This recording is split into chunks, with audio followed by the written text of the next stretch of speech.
It's Red Eye Radio. Gary McNamara and Eric Harley talk about everything from politics to social issues and news of the day. Whether you're up late or you're just starting your day, welcome to the show. From the Uniden America Studios, this is Red Eye Radio. All across America, we are Red Eye Radio. He is Eric Harley, and I'm Gary McNamara. Okay. Yeah. I found two headlines in the Babylon Bee. All right, just what to do you start got? the hour. Okay. Apparently, God is being influenced by Trump. St. Peter starts asking everyone at the pearly gates to list 5 ways they have advanced God's kingdom on earth. And the other headline that got to me, NSA agents are horrified that people are spying on their personal conversations. Oh, that is brilliant. I know. Oh my gosh. You know, they it's another a totally new level every day there at Babylon Bee, because they really incorporate the reality into their, headlines. We've said for a while they're actually doing better journalism than the liberal activist media. It's so funny. Well, that NSA headline is hilarious. Isn't that great? Mm-hmm. All right. So, Attorney General Pam Bondi made an explosive, this is from Fox, explosive revelation on Wednesday when she told Jesse Waters, on Jesse Waters. Yeah. Wasn't on Sean Hannity. Of course it was. When she told Jesse Waters that some information about Jeffrey Epstein would be released by the Department of Justice today. Now, she said some immediately. A lot of people must have read that first headline and went, well, why not all? We need all the names, all the names. Mm-hmm. It's not about the names. It's about the victims, she says. Right, yeah. Yeah. But the fact is, when you put it that way, again, this is an administration that promised full transparency. Yeah. So you've got, and these are supporters of Trump, by the way, that were doing this. It wasn't people that weren't supporters of Trump. That you saw it immediately come out going, well, how come we're not getting everything? And she said, you're not going to get the names of the victims. That's what you're not going to get.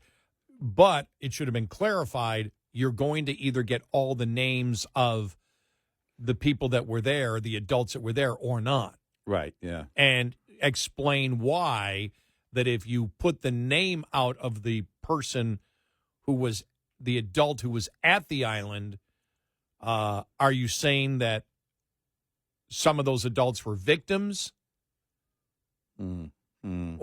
And so you just need to explain it. That's all. Yeah, right. Yeah, it needs to be very clear. Sure. And I understand why they would want to protect the victims without question. Oh, yeah. But when it comes to the two things, JFK and Epstein, and we talked about this yesterday, people are like, look, you're the incoming administration that promoted you're going to do this. So you need to do it. Yeah. Now, I didn't see, did they ask about Kennedy? Because you had Representative Luna, who heads the House Oversight Committee. She's the one that said yesterday that they had contacted the Department of Justice. They couldn't get a response. I'm like, that's not on this. Because, again, that's where you get a lot of the Trump surrogates out there that want all the Epstein and JFK stuff out now. Right. So these aren't like Democrats. These are Trump supporters that say, the Epstein and JFK files have to come out to show full transparency. If you're talking, you can't tell me you're going to have, this is what they're saying, you can't tell me you want full transparency if you're not going to release all the JFK files, because you can't make the case. And if you believe you can, then make the case why you specifically cannot release the JFK files. You can't tell us that there are national security secrets from 1963 that relate to the Kennedy assassination that somehow relate to today that would hurt our national security. Yeah. That's a very tough thing for anybody to believe. Right.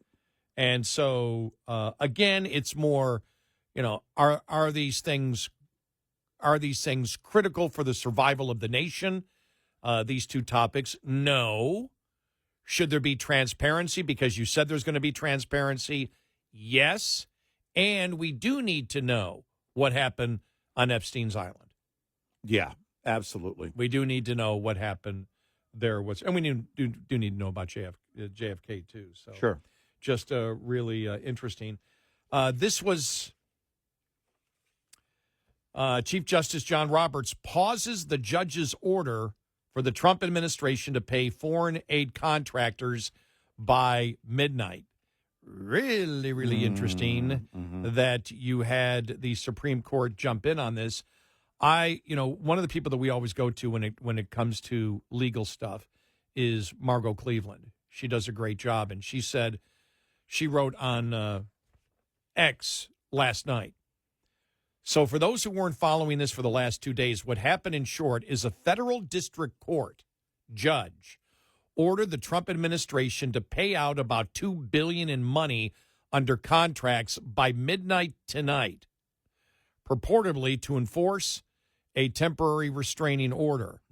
Trump administration basically said, A, we couldn't do that if we wanted to, and B, this district court lacks authority to make us pay money on contracts because we have sovereign immunity. For example, you've got to sue us in the court of claims. Number 3, temporary restraining orders aren't generally appealable, but this was a court order to do something. So it should be appealable now. But when Trump appealed to the D.C. court, the court refused to hear the appeal and tossed the case. Trump had hedged bets and also asked SCOTUS to stop the judge's unlawful order. Number 4, Justice Roberts granted an administration stay, basically freezing the lower court's order mandating compliance by midnight. This is huge because SCOTUS does not normally get involved in these kind of cases, and definitely not at such an early stage where it is before the district court. 5, but as I said yesterday, when the judge did this, all hell was about to break loose, and Justice Robert likely recognized that reality. They cannot let one lone district court judge control the executive branch where the order from the judge is so clearly beyond the judge's authority to issue. Number 6, shame on the D.C. court panel, Obama and 2 Biden judges who didn't see the huge need to stop this farce. And number 7, as she says, if you're interested in more details on the case, her pinned post lists all the cases and just basically tells you where to go on it. But she's pretty reliable. Yeah. And I know we know her husband listens to the show. Yes. Yes, we know. Because she commented on it one time. Right. Yeah, my husband listened to some red-eye thing. Yeah, right. He said something about a red eye. And I saw it and I went, that's us. Yeah. Hey, Professor, hello. This goes back a couple of years ago. Yeah. So, she's great. We love her. Yeah. But yeah, that's I found that fascinating, and I find the narrative right now from the left, and we played a ton of different audio cuts today. I don't even know what day it is. Whether it was Governor Pritzker of Illinois, sorry, he's an idiot, comparing the Trump administration to Nazi Germany, saying this is the end of the constitutional republic, but nobody can explain why. And that when they do give an explanation, it doesn't make any sense. You're like, well, what are you talking about? Can you explain why it is? Well, because Congress, and we know Congress exists, but the president has authority over the executive branch.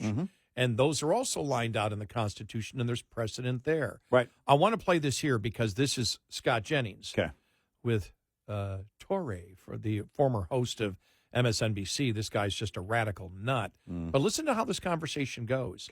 And he basically silenced Torre because this is so logical. Here we go. All right. Because and earlier we played the editorial where the not editorial, the conversation where was it the professor from Stony Brook University and Teray was saying, nope, the media should be promoting every day that this is everything going on in this administration is unconstitutional and it's an authoritarian fascist regime, and CNN should be running the crawl all the time. It's like, well, explain it. They can't explain it. They say it and they go, well, we said it and that's our explanation. No, tell us why. Right. Tell us why the law's behind you. And this gets into the president being in charge of the military. Here we go. Okay. The FBI, now we're in control of the military, silencing media. This is what you do in a dictatorship. Are you suggesting that the president is not the commander-in-chief of the military? I am suggesting that the president is going to put in charge somebody who is going to contravene the Constitution. And at some near point, this conversation will look very silly for you because it will be obvious. And right now, you're gaslighting. But when we get to the actual rubber of the road of this, it will be clear. I'm interested in this conversation. He's going to put someone in charge who will contravene the Constitution. Like, who? What do you mean by that? The president is in charge of the military, is he not? You said he's going to put someone in charge of the military? The president is in charge of the military. That is how it works. This is important conversation. Yeah, I mean, that's why I'm letting you have it. Yeah, I mean, I think it is important because there is this perception that Trump does want to push the boundaries of what is in his constitutional lane and his and then he doesn't talk again. Teray doesn't talk again, and it's just, right. She just babbles. Well, you know, this is what I love about Jennings. It goes straight to it. Right. The president is in charge. He's the one that makes the decisions. Because Teray is arguing as if Trump doesn't have the authority to begin with. Right. He's controlling the FBI, the military. What do you mean? Well, he's appointing somebody to be in charge of it who's going to do something unconstitutional. What? Well, you know what? It's mind-boggling stupidity. This right here is part of my theory that over the last 4 years, nobody was in charge. Biden actually wasn't in charge. You know, you had multiple people in charge, and the liberals were okay with it. And now they got a guy, you know, in the GOP, Trump, who's actually in charge, and they can't stand that. Number one, they can't stand that part of it, and they can't stand specifically that it's Trump that's in charge. After Biden's presidency, where he wasn't in charge of anything. He wasn't in charge of anything. Nobody was in charge of anything. Democrats now believe that the president shouldn't be in charge of anything because that's what they experienced under Biden. That's beautiful. I mean, that's exactly where they are. Beautiful. That's exactly where they are. They thought that I don't know. It reminds me of the whole Occupy Wall Street thing. Well, none of us are the leaders. None of us are the spokespeople. We actually had somebody on from Occupy Wall Street from Portland. Was it Portland? Yeah. And well, none of us are the spokesperson. Yeah, but you're the one doing the interview, dude. It's exactly. I'll never forget that. Yeah. Then why would you even accept to go on with us?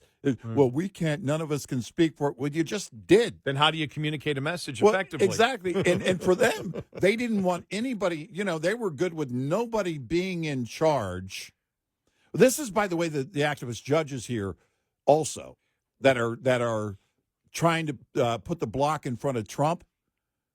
They're getting into territory where they think they have a place in the executive branch, that the judges can control the executive branch to that point. These activist judges actually think that.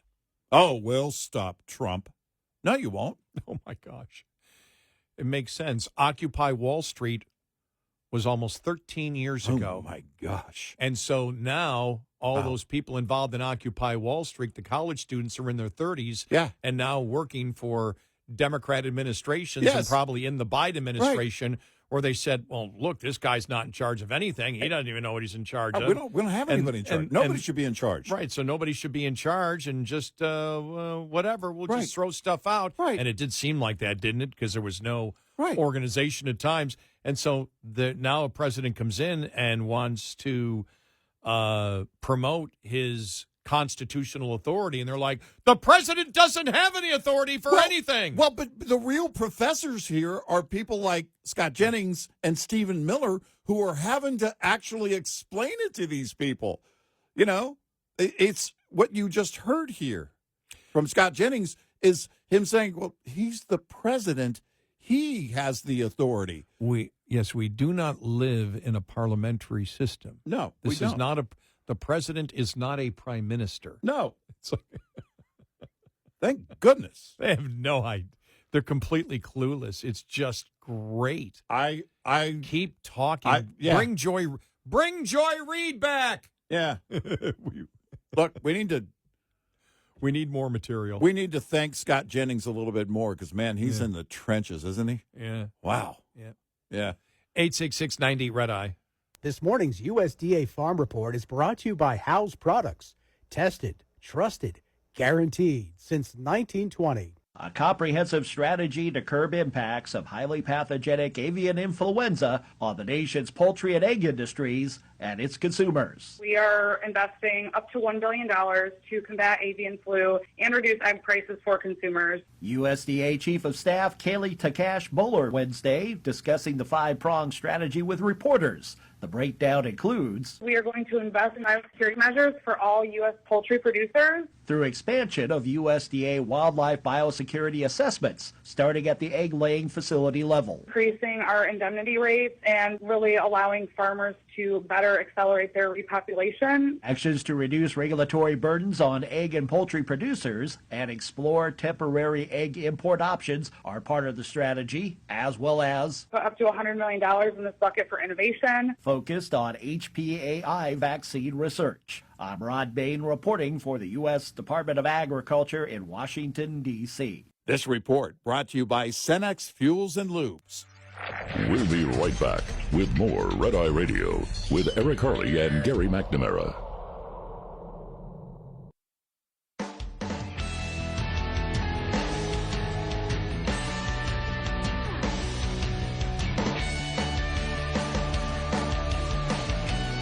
It's Red Eye Radio. He's Eric Harley, and I'm Gary McNamara.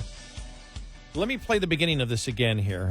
Let's play the beginning because I want to go through this just to show you how intellectually bankrupt the left is. They don't even understand our system of government. Maybe somebody should ask Turay and these other panelists on CNN, do you know what the three branches of government are? Right, start there. Yeah. Start there because listen to this here. Here we go. Both of you all made an interesting point, which is that your view is that Trump is shredding the Constitution. I'd like to hear more about that.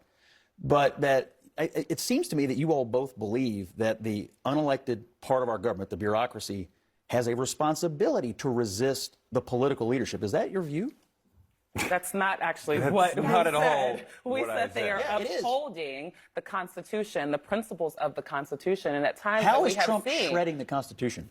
My God, he's like. I mean, seriously, He do we doesn't have to believe in give the you a balance of civics power, lesson Scott. that we have? I don't know, we put all power in the executive How is branch. holding the The government- legislative branch, the FBI. Now we're in control of the military. We're Yes. silencing media. Commander-in-Chief, This head is of what the you military. do The Supreme in a Court of power. dictatorship. Are you suggesting that the president is not the commander-in-chief of the military? I'm suggesting that the president is going to put in charge somebody who is going to contravene the Constitution. And at some near point, this conversation will look very silly for you because it will be obvious. And right now, you're gaslighting. He's gonna but when we put- get to the actual He's rubber gonna on the put- road of this, I'm sorry. it will be clear. I'm interested in this conversation. He's going to put someone in charge who will contravene the Constitution. Like who? What do you mean by that? The president is in charge of the military, is he not? You said he's going to put someone in charge of the military? The president is in charge of the military. Okay, and that's when she cuts in and then ends the conversation. Because she knows it's getting embarrassing for Turay. And Turay is like, he's got this look on his face because he asked the question. There was a pause. He didn't answer. Yeah. The president in charge of the military. He didn't know how to answer it. Right.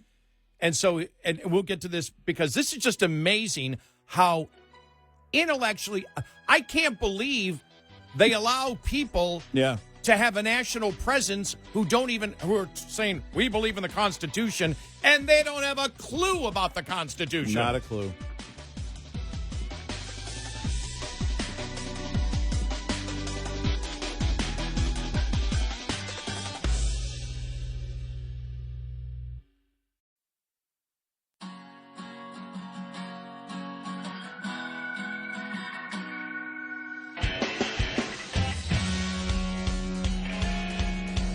You're listening to Red Eye Radio from the Uniden America Studios.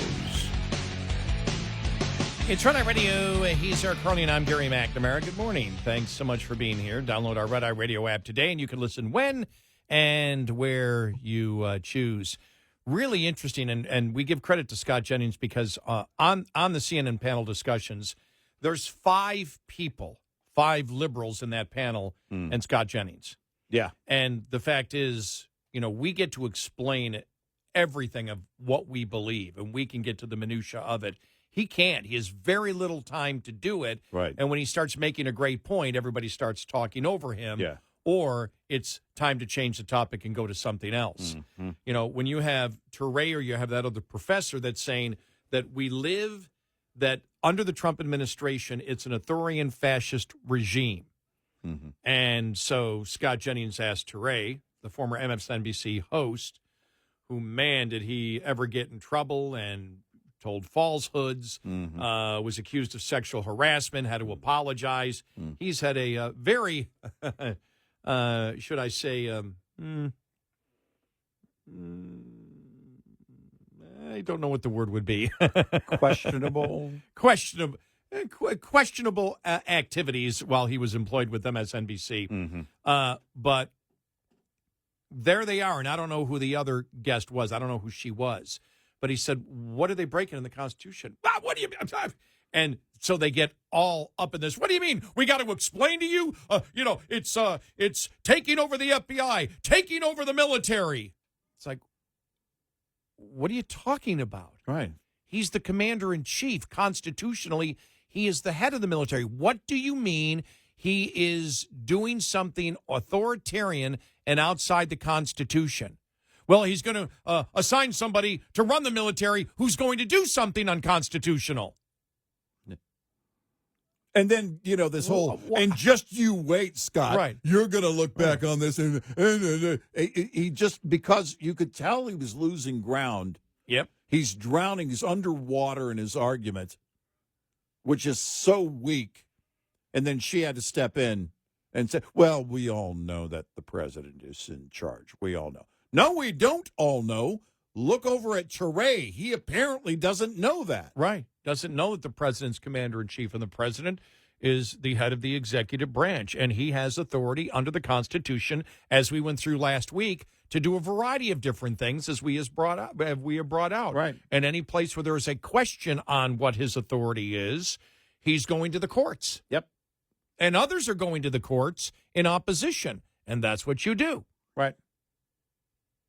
And so this entire thing that Trump is an authoritarian, as Touré already said, but his only explanation was Trump is an authoritarian fascist because Trump, who apparently he does not know is commander-in-chief of the military, is going to appoint someone in the military who will in the future do something constitutionally wrong.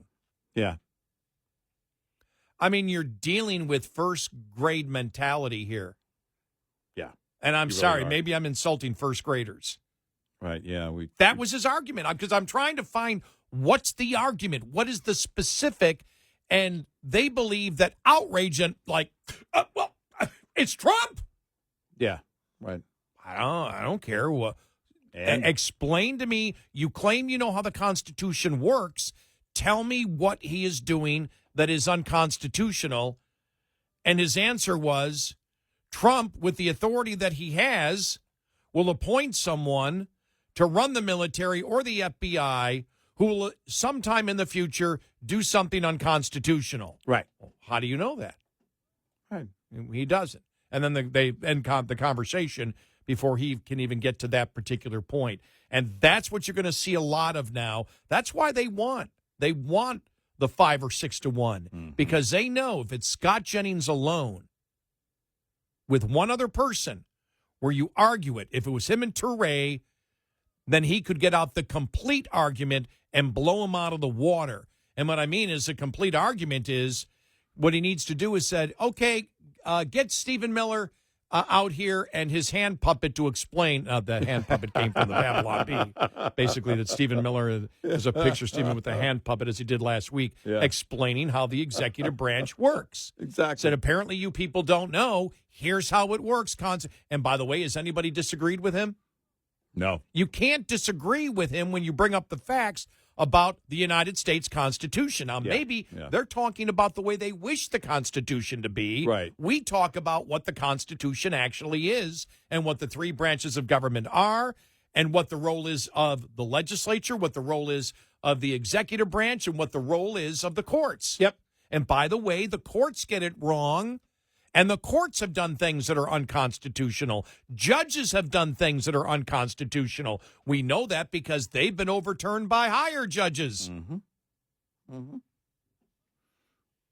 And so it's really pretty fascinating. Yeah, it is. All right, now, one thing that you and I wanted to bring up because you hear the whole thing of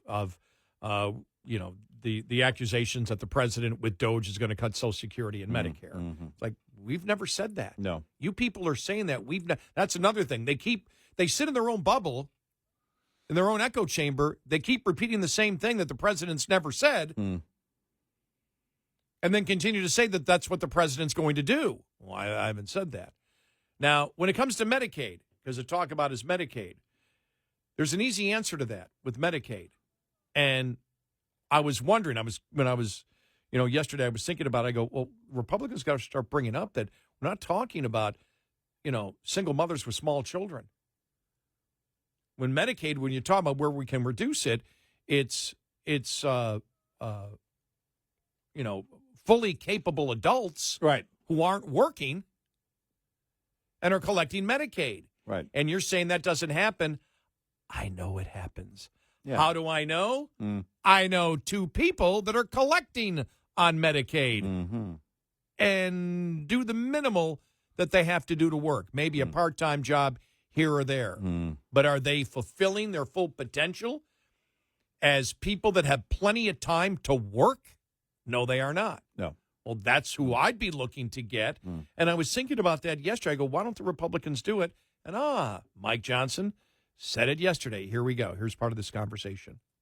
I challenge you or anybody on your staff, do a word search for Medicaid on the resolution that we passed last night. You will not find it. That is not part of this equation, okay? We're talking about finding efficiencies in every program, but not cutting benefits for people who rightly deserve that. Work requirements for Medicaid. That is something that is public opinion polls almost 90%. You don't want able-bodied workers on a program that is intended, for example, for single mothers with two small children who's just trying to make it. That's what Medicaid is for, not for 29-year-old males sitting on their couches playing video games. We're going to find those guys and we're going to send them back to work. That's what everybody supports. That's what the Republicans are for. And by the way, we find dignity in our work. That's going to be good for everybody. Let's not be sexist and just say it's males, okay? Yeah. Yeah. We want to be inclusive. This is about being inclusive. Mm-hmm. So I want to make that clear. Stop being sexist, Mike. Call him Mike. Hey, Mike, Speaker Mike. But I just thought that was something yesterday. I was like, okay. Now, here's this one. Okay. I like this. One of the things we've talked about, whether it's tariffs or anything, we've said that when you increase the cost of doing business, it always is going to have some type of economic effect. And we were happy that the president came out and has warned Americans that, look, if we put these tariffs on, you could suffer, but the suffering will be worth it. Well, politically, we'll see how that all works out in the wash. But as we've always said, you raise the cost of doing business, however you do it, in the supply chain, minimum wage increase, it's going to have an economic effect. And you remember when Democrats used to promote that if you raise the minimum wage, it means people have more money, and therefore the economy booms. Right. And what were they forgetting? They're forgetting the fact that, well, then it puts pressure on businesses to raise their prices, which then you can have fewer sales. Yeah. And if you have fewer sales, you may have to lay off. Very interesting. The real minimum wage is and always will be the same, as they write here, $0. Even the Service Employees International Union, the union that represents, among other things, food service workers, is being forced to admit the truth of this economic principle. A study commissioned by the union shows that California's new $20 an hour minimum wage for fast food workers raised food prices, and may have cost over 10,000 jobs. Last week, the Globe reported on a new study by the Berkeley Research Group admitting that California's $20 minimum wage for fast food workers has led to losses, higher prices, and increased automation in the industry. The study found that California's fast food restaurants lost 10,700 jobs between June of 2023 and June of 2024, making it the worst performing year outside of the recession and the COVID-19 pandemic. Additionally, food prices at local restaurants have increased by 14.5% since the legislation was signed, nearly double the national average. The Employment Policies Institute, which has consistently reported on the economic devastation by the $20 minimum wage for fast food workers, weighs in on that study by the union. As the EPI notes, the evidence is from an unexpected source, the same labor union that pushed for the $20 policy. So that's the point. And remember, when Democrats used to say that all the time, well, it's simple. You raise the minimum wage, people have more money, the economy booms. Yeah. Well, you're forgetting about the other end of it. Right. Well, that's how we justify it. We don't look at the full economic equation. Right. We only look at one side of it. Right. We look at one side of it and don't tell you the entire truth. We win. Yeah. Eliminate the math. Start on the wrong premise, and it sounds logical from there, except it's still the wrong premise, which means it's false to begin with. But why not? They've done that how many times, by the way, on the math? You know, it's Keynesian economics. Well, for every dollar you invest, you get $1.50 in return. Wow. Gee, aren't you the Warren Buffett? Oh, that was the biggest. That was the biggest bogus math. I know, but economic math they ever. went and would argue with you on that. Yeah, because we said then. It's like you're missing the biggest part. Well, as we said, if that was the case, the Soviet Union would have destroyed the United States a long time ago. Long time ago. Because they would have tremendous resources. We would never be able to reach that potential. Because that was the point. And if there's $1 of government spending, it produces $1.50 in wealth. Yeah. Well, that's a 50% return. Private sector's gone. If you can have a 50% profit margin on government spending, there isn't a business left except bottled water. Right. And maybe alcohol and cigarettes. Right. It's just they don't insanity. They don't do that anymore. You don't hear that anymore. No. That's so 2005. That's so pre-Obama. Remember that, though? I'm so glad you brought that up. Yeah. For every $1 of government spending, you get $1.50 out of it of economic. So you're saying there's a 50% return on government spending? No. Really?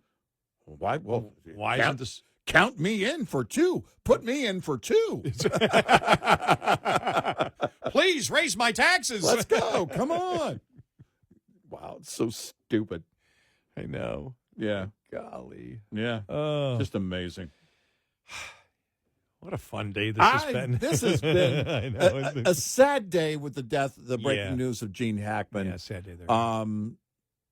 But the liberals on the political stuff every day, it's just more and more entertaining. In case you just woke up, Gene Hackman, his wife, and their dog found dead in their home in Santa Fe, New Mexico. No foul play, police say, as of right now. Right. They're still early in the investigation. Right. So, but a legend. Yeah. In Hollywood. That is sad. That's very, very sad story this morning. 866-98 Red Eye. Coming up, more with Gary McNamara and Eric Harley. It's Red Eye Radio.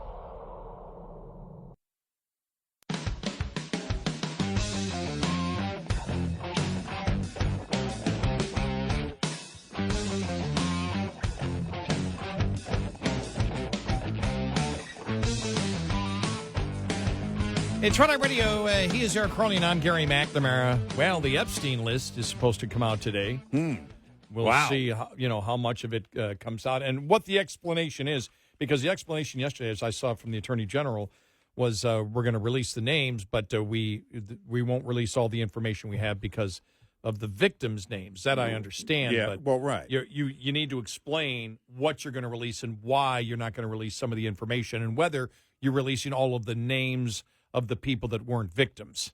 Right. So. Yeah. Because it gets into tricky territory, because if their claim is, okay, well, there might be some people involved that weren't victims but also weren't necessarily perpetrators. They weren't necessarily doing anything wrong. They traveled to the island or, whatever, but didn't know what was going on or we can't prove what was going on. It gets into a very tricky territory where there could be, I guess, a pretty big lawsuit coming out of it if they do the wrong thing. We'll see what happens.